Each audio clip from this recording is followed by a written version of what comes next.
Hey guys, welcome back to the Cop Kitchen. I'm Dave Sheppy.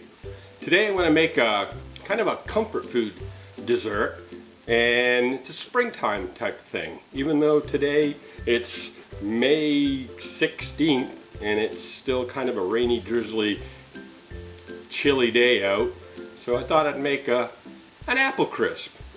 Quick, easy, again, one that you can do while you're quarantined and in the house with the kids. A few ingredients, put it together, stick it in the oven. About an hour later, you're done. Put some ice cream on top of that. Whoo-hoo! Got some comfort food dessert. So without further ado, let's get started. So what you're going to need for this apple crisp is 2 pounds of apples, and that's going to be sliced and peeled, cored obviously. 1/4 cup of light brown sugar, 1 tablespoon of lemon juice, 1 tablespoon of flour, 1/2 a teaspoon of cinnamon, and 1/2 a teaspoon of salt. Now that's going to be for the apple mixture. 2 pounds of apples right here. For the crisp part that you're going to put on top, the yummy part, is going to be 9 tablespoons of unsalted butter that'll be melted, 3/4 of a teaspoon of vanilla, 3/4 cup flour, 1 cup oats, and I think it doesn't matter if they're the quick oats or the old-fashioned, your choice. And 1/2 cup of light brown sugar, 1/2 teaspoon of baking soda, 1/2 teaspoon of salt, and 3/4 teaspoon cinnamon. Let's start with the apple mixture. Oh, and in an upcoming video, I'm actually going to make a strawberry rhubarb crisp. Going to take a little while longer. I'm having some difficulty finding some rhubarb. So when I do, we'll make some of that. That should be yummy. Maybe I'll throw in a strawberry rhubarb pie too. Oh, it's all good. Here we go with the apples. So, 2 pounds of apple, cored, peeled, sliced, as thin as you want, thick as you want. They're going to come out the same.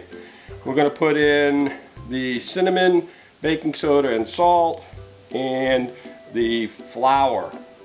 Now the reason you put flour in it is these apples, when they cook, they make their own juice, and that flour will mix with that juice and thicken up. Ooh, yeah, that's what I'm talking about. And the lemon juice just gives it a little tang. And then the brown sugar. And I'm just gonna, I'm not gonna do that. I'm just gonna toss them, make sure it's all mixed well. Every apple should have some of that cinnamon and sugar on it.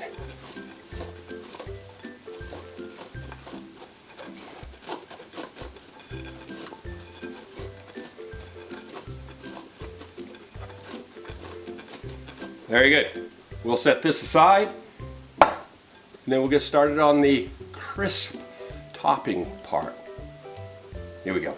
Alrighty then, let's make the crumbly, crunchy, yummy topping. I'm going to put, I have the melted butter. I'm just going to go ahead, make sure it's cooled somewhat, so you don't pour that hot butter on top of your oats mixture. I'm just putting the vanilla in there, in the butter. I'm just going to give that a little stir.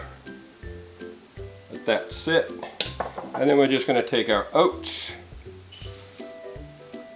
our flour, our brown sugar, and our spices, which are it's the cinnamon, the salt, and the baking soda. I'm going to give that a little stir just to break up that brown sugar. Now when you put the butter in, don't overwork it. You don't want to make a paste out of it. You want to make it obviously crumbly. So in goes the butter. And just so it's just mixed.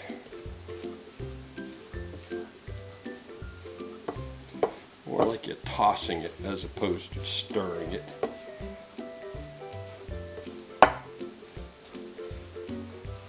And tossing it on the counter.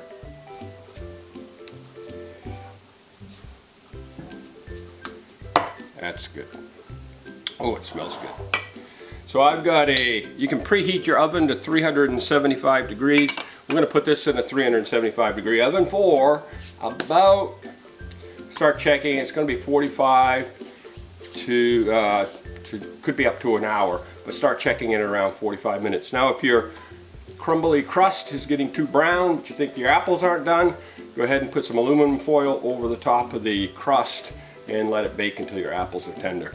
So I've got a 9x9 baking pan here. I've generously sprayed it with a non-stick cooking spray. You can also spread some butter on there if you'd rather do it that way.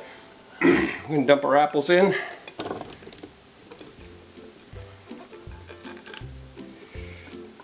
Get all of that yummy, juicy stuff out of there. Flatten that out. So they're nice and even. Oh yeah. Whew, that smells good. And then put your, just crumble your, spread your crumbliness over the top.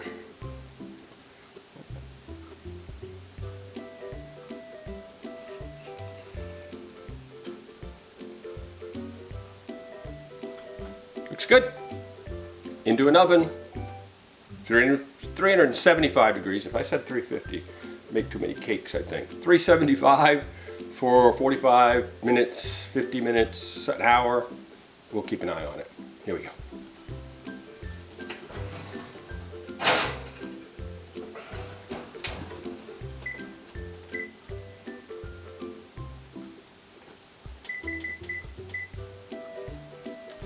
We'll take that out, or we'll take a look at it in 45 minutes. I'll be back. Okay, so there it is, out of the oven. I actually left it in for about 50 minutes. I tested the apples. They were nice and soft, and it smells really good. One last thing I like to do is I put a little bit of caramel sauce on it.